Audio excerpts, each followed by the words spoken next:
Welcome, Climate Viewers. Jim Lee from ClimateViewer News at ClimateViewer.com. Winning! Go! Buddha, Buddha, Buddha, Buddha, Buddha. I have not got tired of winning, ETC group. You guys are amazing. Hands off Mother Earth. Shout out. You are the best.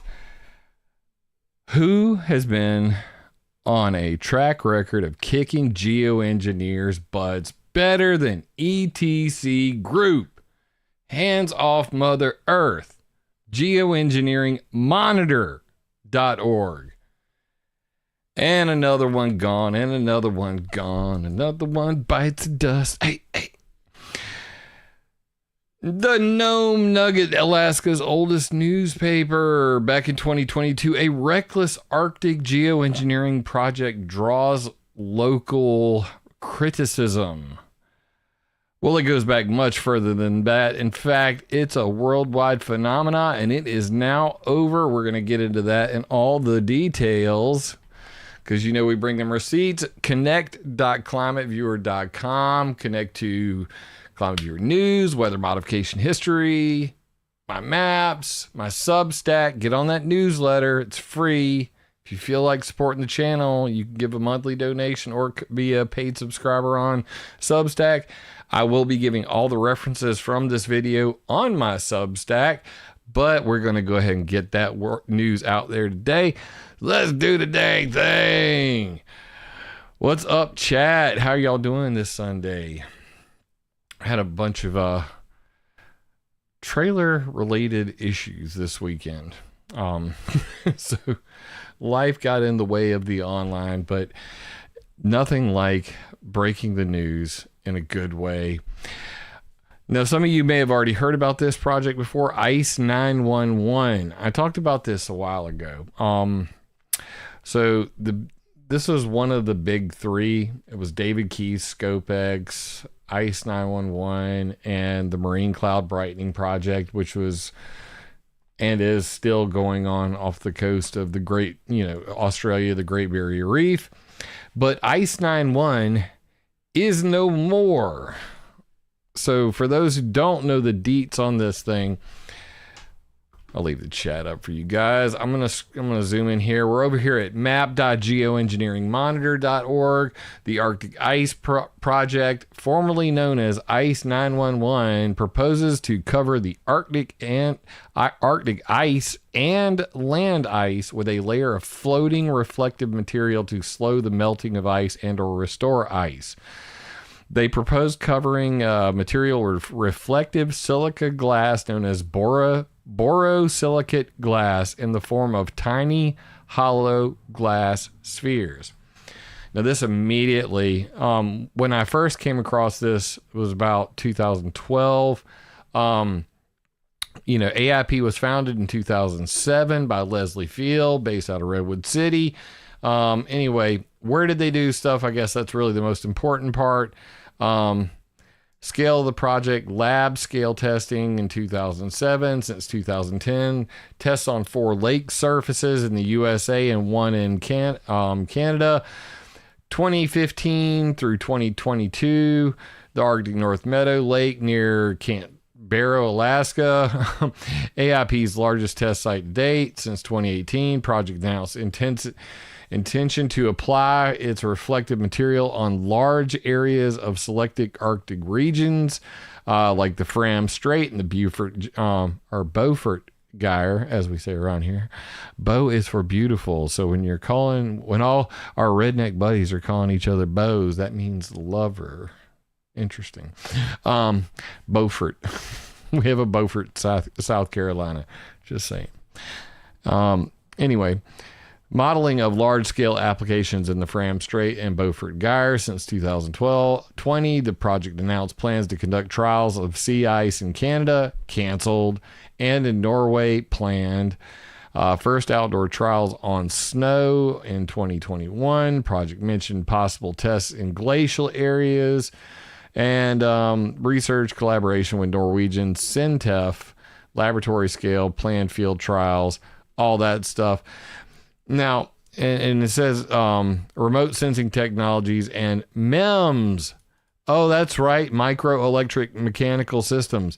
That's those nanobots everybody be talking about. When I say MEMS, people go, I say nanobots, they're like, oh yeah, the thing. But this immediately brings up, so just so that everybody knows, this is also the guy who founded the Arctic Ice Project left to start the Bright Ice Initiative, which has a completely different website, Bright Ice Initiative. So look forward to them getting their butt kicked in the future, brightening glacial surfaces with eco-friendly approach. Now, they said that they're using, these hollow glass microspheres.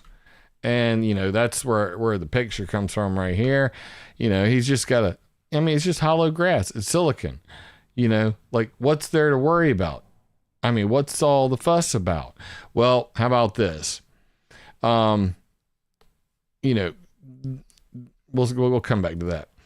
This is something that I came across back on Rosalind Peterson's website a long time ago. This was 2008 from Savannah River Nuclear Lab here in Aiken, South Carolina. And this was originally covered. It's not shattered Pyrex, John. I'm going to show you exactly what it is, because this is something that I came across. I believe it was like Christian Science News or something like that. But there was a mention of this document and what Savannah River Nuclear Site was doing in relation to using hollow glass microspheres to put sulfur inside these hollow glass spheres and put it in jet fuel to do geoengineering. So this is the first I heard about this was this story about Savannah River Nuclear Site and putting sulfur into microspheres, which could be burnt with the jet fuel, but would not actually burn up the sulfur and would float in the air longer. Microspheres for micro worlds. And the reason why I say this is because if you do a little bit of searching real quick, what you see real fast is that these microspheres have,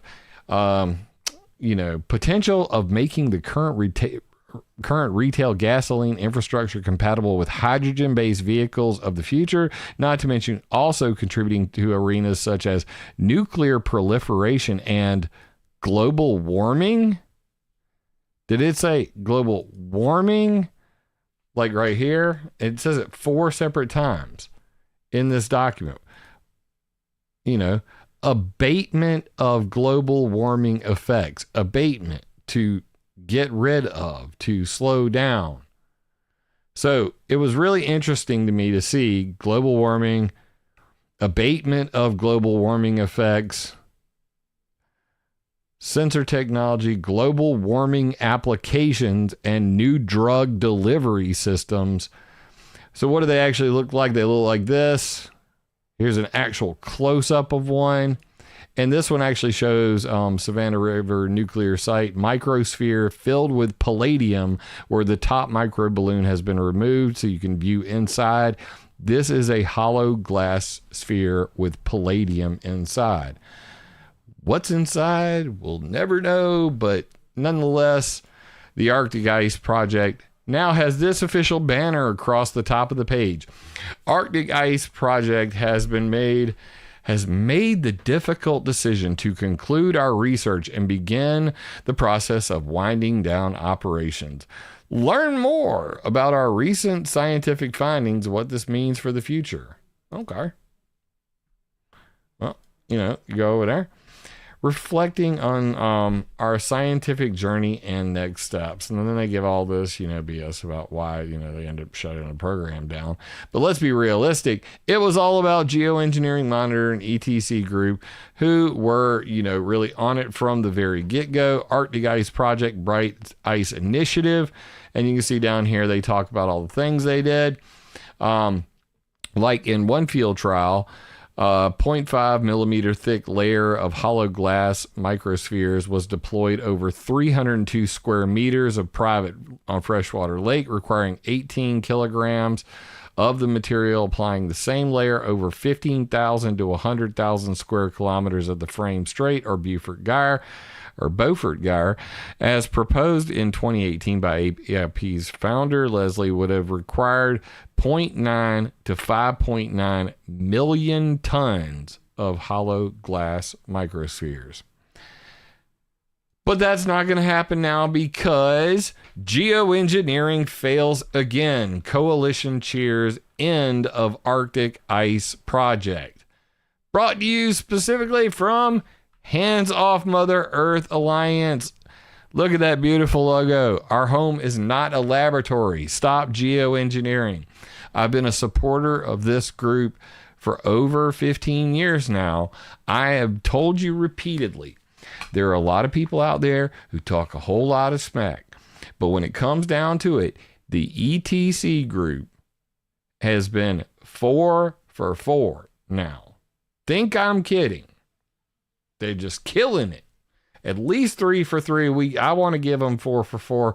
But regardless, the stratospheric particle injection for climate engineering back in 2010, the SPICE project, Stephen Salter and company, shut down by ETC group.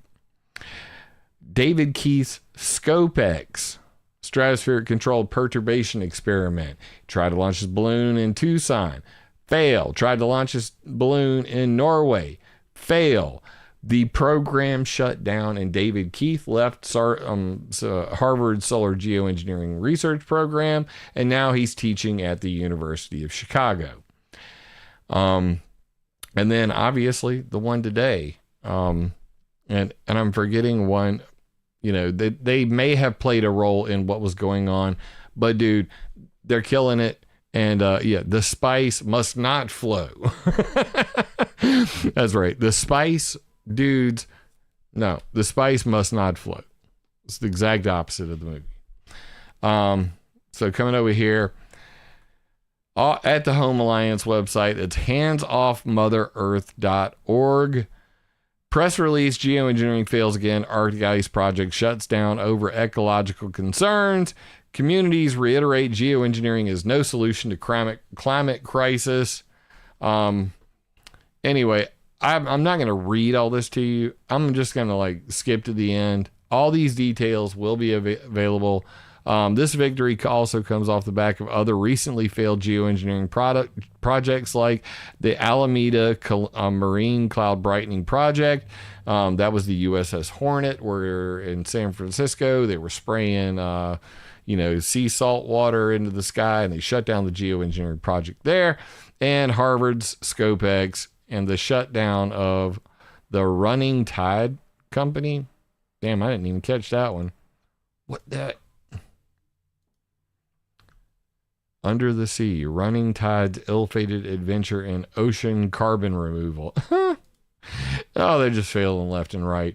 And as we can see right here, Climate Geoengineering Organizer from the Indigenous Environmental Network. This is part of the Home Alliance. All of these are groups that work with Home. Obviously, Sylvia Ribeiro from the ETC group. For those who don't know ETC group, you've got to check them out. ETC group, I'll just go to their geoengineering page. This is their logo if you're not familiar with them. Monitoring power, trekking technology, strengthening diversity, climate and geoengineering. These dudes have been absolutely killing it. I mean, absolutely burying it. Nobody else has got a better track record of shutting down geoengineering projects than them. Everybody else try to be better, myself included. But if it weren't for groups like this, most of us probably would not even know about the ICE 9/11 project. Let's be realistic. The Arctic Ice Project, like many geoengineering projects, attempted to use indigenous peoples' territory to experiment with speculative technologies that involve a range of health and environmental risks. Today, we celebrate the wisdom, experience, and work of the indigenous peoples and organizations in Alaska that stopped this project and stand in solidarity with their vigilance. Similar experiments that are planned in Arctic regions. And then we have Hands Off Mother Earth Alliance here. Campaign manager at Center for International Environmental Law. The campaigner for the climate and energy justice at Friends of the Earth, another NGO. And then this one's my favorite. This one's just too good. The decision to shut down the Arctic Ice Project completes the geoengineering hype cycle that we now so often see. Entrepreneurs swoop into a local communities claiming that they have a solution to global warming, assuring everyone it's completely safe, ignoring the red flags raised by those with deep knowledge of local ecosystems. After countless wasted dollars and press attention, it's revealed the community was right and geoengineering is not a safe or responsible way to address climate change. Collectively, we must stop enabling this cycle of work towards rapidly and equitably transitioning our communities to a sustainable energy and land use practices. All the climate change gobbledygook at the bottom you can kind of ignore and focus on it don't work. Entrepreneurs, people trying to make money, come in with, we're going to engineer your climate. We're going to fix it all. No, it's completely safe. Promise. Today, the NDC in the public consultation stage in which preliminary drafts is presented to the public with a deadline of April 1st to receive comments. Cramo, send me some details on that. DM me on Telegram. We'll try to get that out there, man. I'll at least include it in this. Yeah, and the crypto collapse cometh. It's pretty freaking epic, actually. So here's over on X, @HomeAlliance_. They pretty much summarize it pretty well right here. Big win for climate justice. Arctic Ice Project shut down after years of resistance from indigenous groups and climate advocates. Pressure. Never give up the pressure, people. Yeah, I am following. I'm following all the other people already. See, there's the usual suspects right there on the side. Wrong button. Right there on the side. Hands Off Mother Earth, Center for International Environmental Affairs, and ETC Group. Right there. You can follow all of them on X as well. They don't get enough play. And I want to point out the winners because this is literally winning like a mother.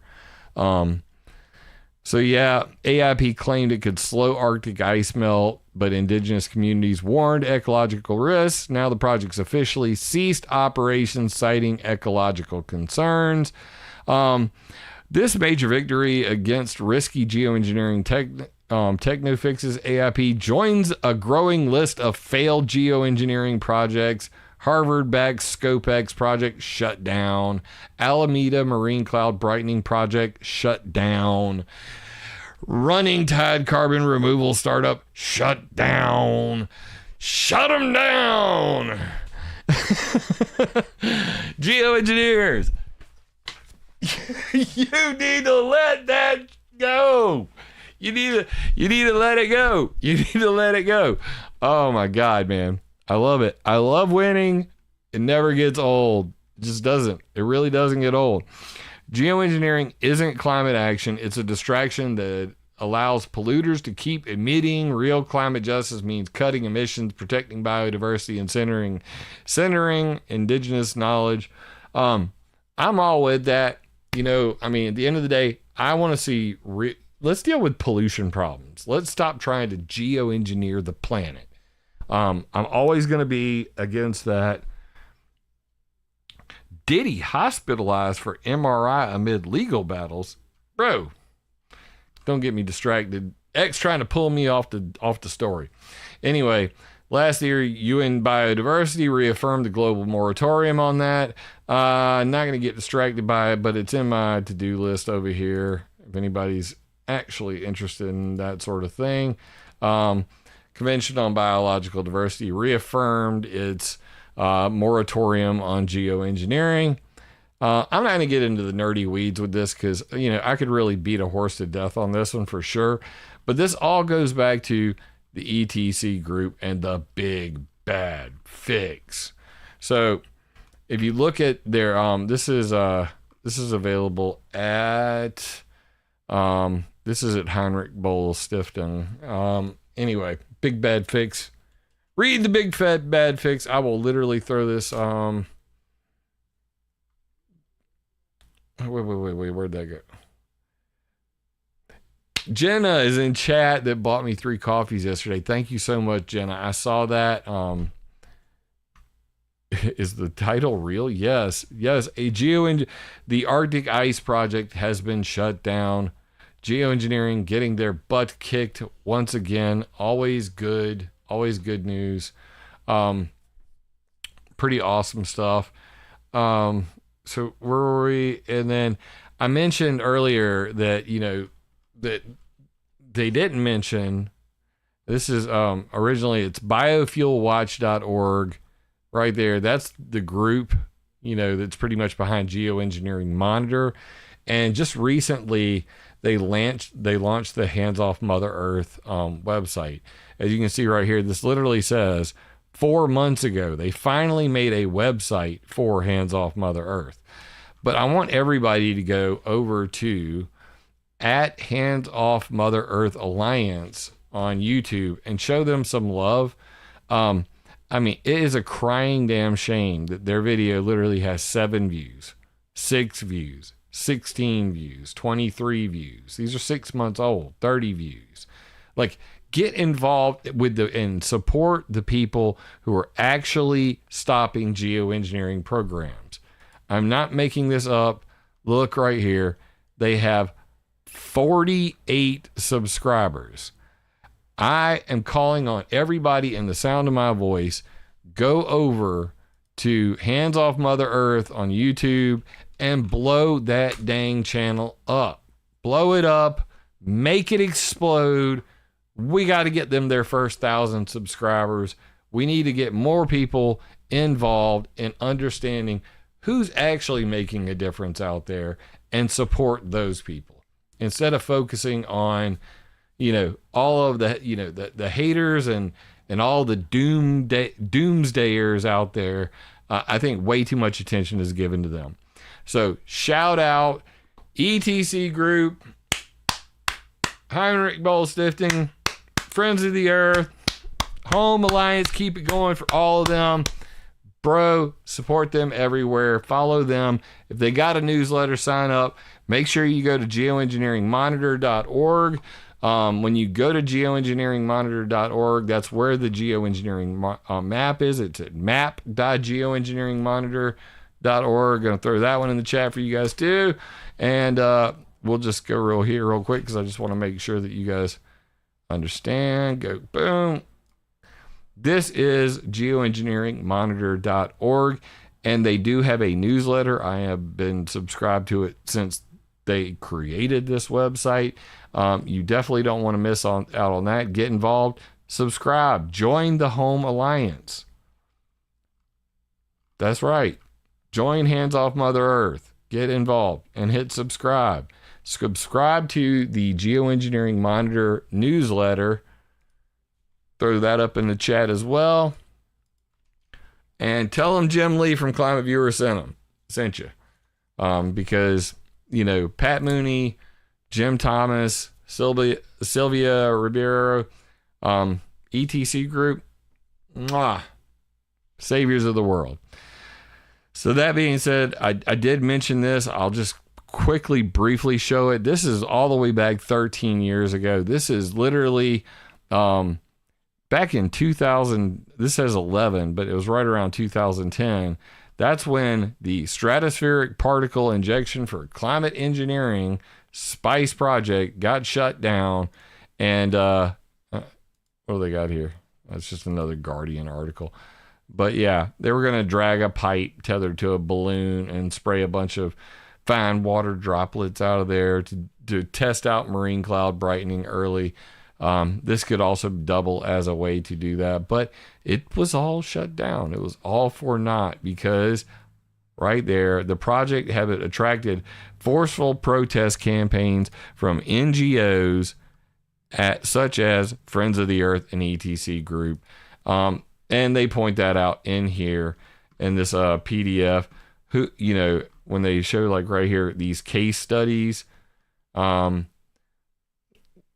familiar with all these. I'm not going to get too nerdy about it. Just basically right here, case study 6, the Spice Project, Scope X, and then what happened out in Monterey Bay, San Francisco, California on the USS Hornet.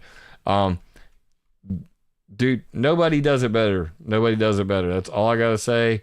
And you come down here to the case study sections and you'll see, they're going through, there's the Spice Project. That is from the Spice Project right there. And they kicked their ass. I mean, there's no other way to put it. You got your ass kicked, which brings us to our letter of the day.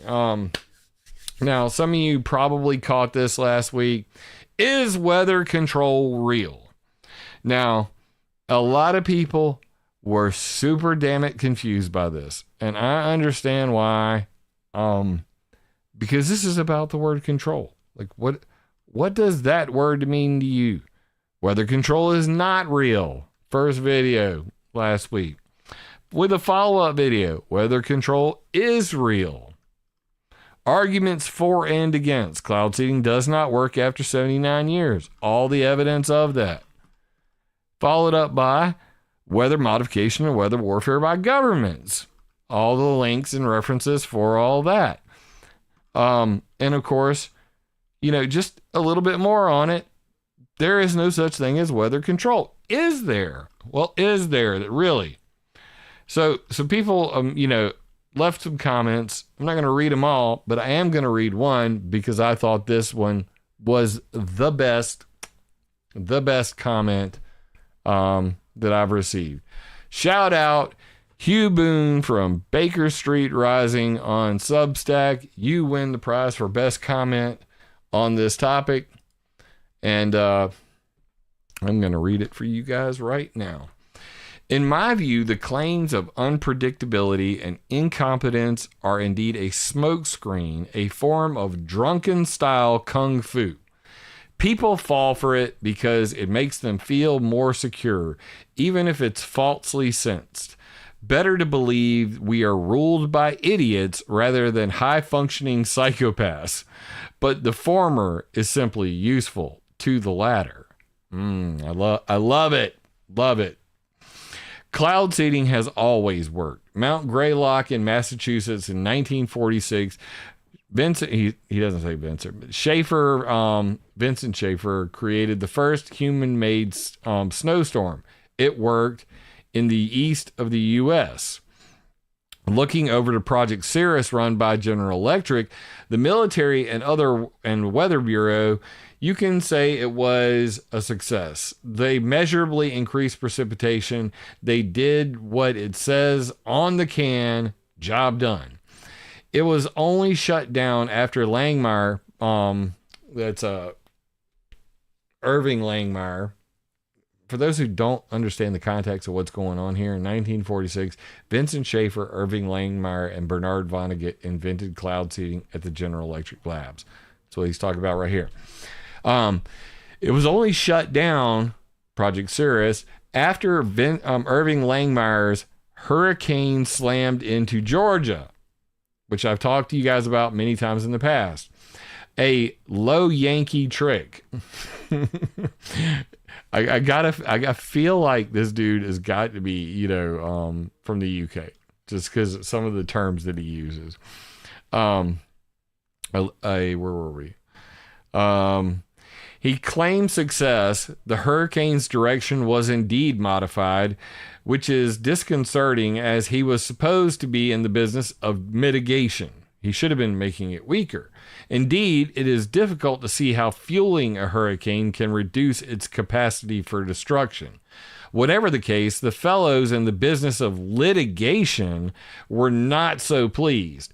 General Electric's lawyers told him not to boast about his achievement before the statute of limitations ran out. And that sounds way too familiar. Way too familiar. Think James Mallory Hatfield and how San Diego paid him to make it rain, and then it flooded so bad it did millions of dollars in damages, and the Lake Moreno Dam broke, and then San Diego didn't want to pay Hatfield for making it rain because they would be assuming liability. Anyway, I think that's a hell of an interesting statement there. General Electric's lawyers told him not to boast about his achievement in steering hurricanes before the statute of limitations ran out. We can see the signs here of a company and government officials attempting to play down the effects of cloud seeding, not because it doesn't work, but because of the consequences of a public awareness of official involvement in such activities. They are merely covering their arses, which is this uncertainty bollocks. Consider this.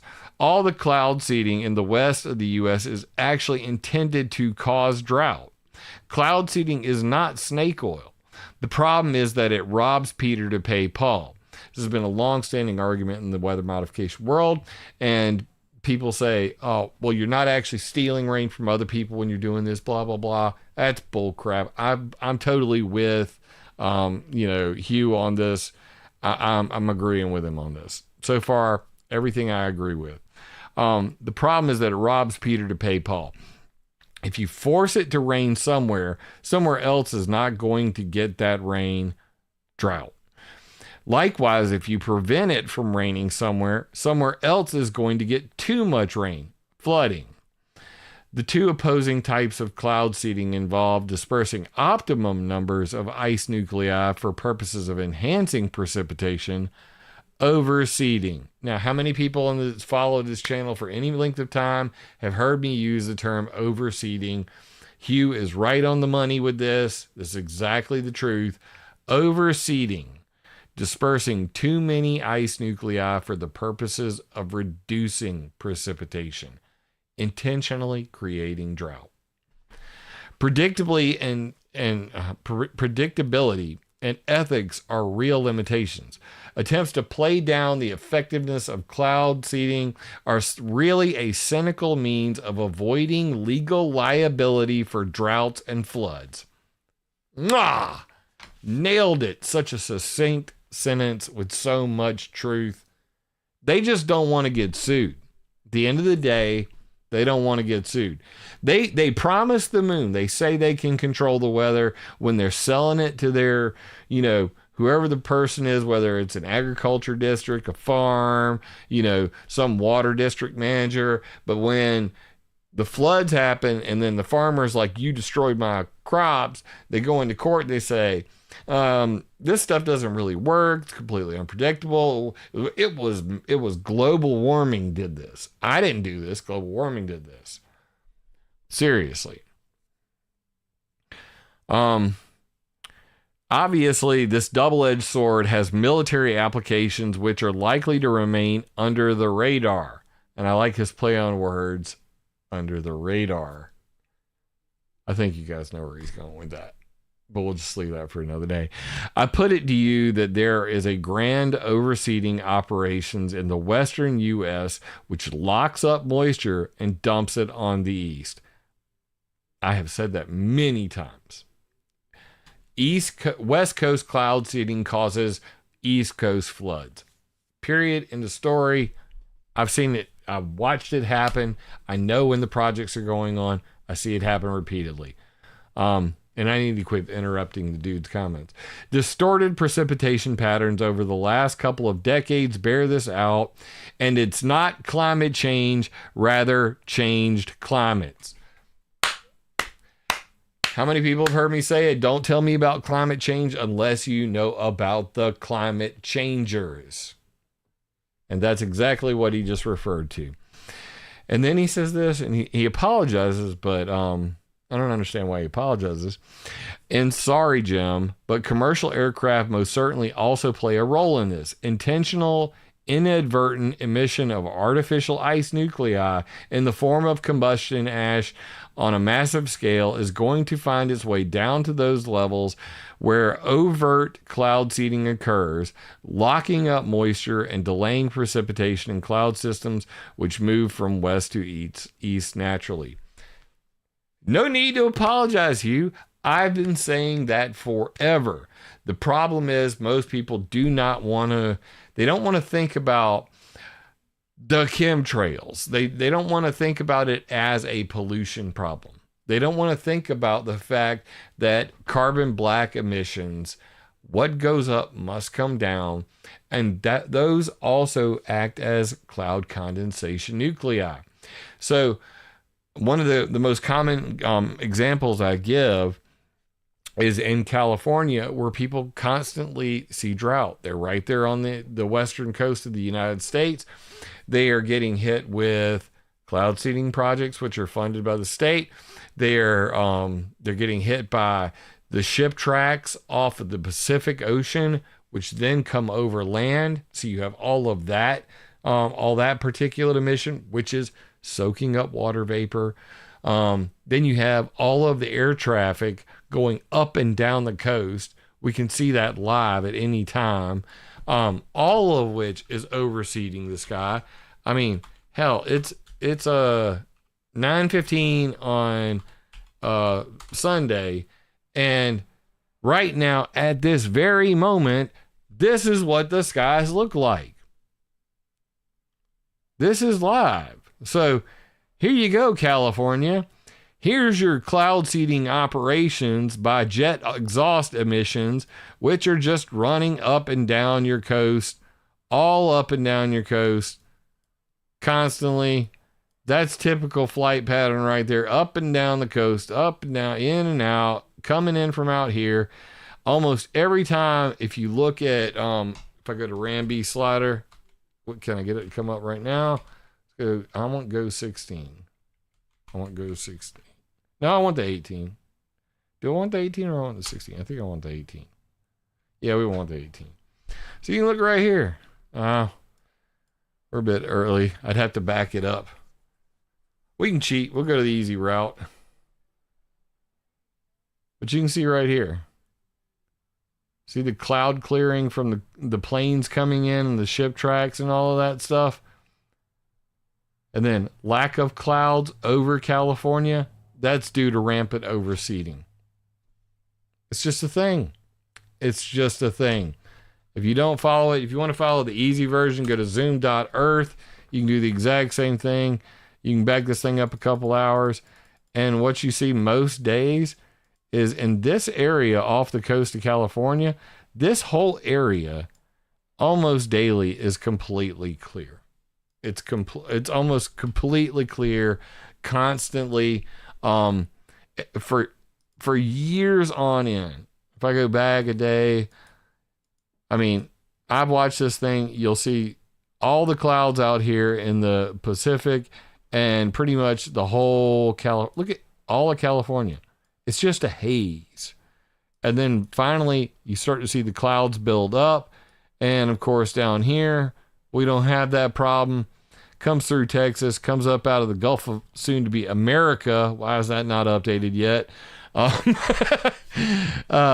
yeah, that's the problem, is the problem of overseeding. So I totally agree with this. Loved it, liked it. We'll leave him a reply. Let him know that we talked about it on the show. But great comment to Hugh Boone. Definitely nailed it. Best comment in out of all the comments I read all the comments, whether it's on YouTube, Rumble, BitChute, X, and a lot of people, really didn't understand what the hell I was going for on this thing. And I understand, it's a complicated subject, and I just wanted to kind of get, everybody's feelings on this. Like, what do you feel about the word weather control? But regardless, let's not detract any more from the win. The win is a win is a win is a win, and I will take a win any day. And that's what's absolutely phenomenal about this. ETC Group, Geoengineering Monitor, and Hands Off Mother Earth Alliance. One more time, shouting them out. Go over to Hands Off Mother Earth Alliance, or just go to their, go to their homepage, which is somewhere up here, right there. And you can see right at the end of the article, website, X, LinkedIn, and YouTube. So share it around, share it, with all your friends. A win is always great. And click the links at the bottom of the article and give them a sub. Send them an email, tell them what a great job they're doing and to keep it up. And eventually, maybe we can actually put a dent in all these planes farting sulfuric acid in the sky and making the sky white. But that's a video for another day. That being said, love you, mean it. Remember that we can win. It takes education. It takes perseverance. It is a marathon, not a sprint. And in this battle, to remember to attack ideas, not people. Love you, mean it, guys. If this video resonates with you, leave me a comment because I love hearing from y'all. First time here, be sure to subscribe and click the bell. Yeah! Remember, it would be impossible for me to do this without your support, so please join my Patreon or buy me a coffee on PayPal. And always, attack ideas, not people.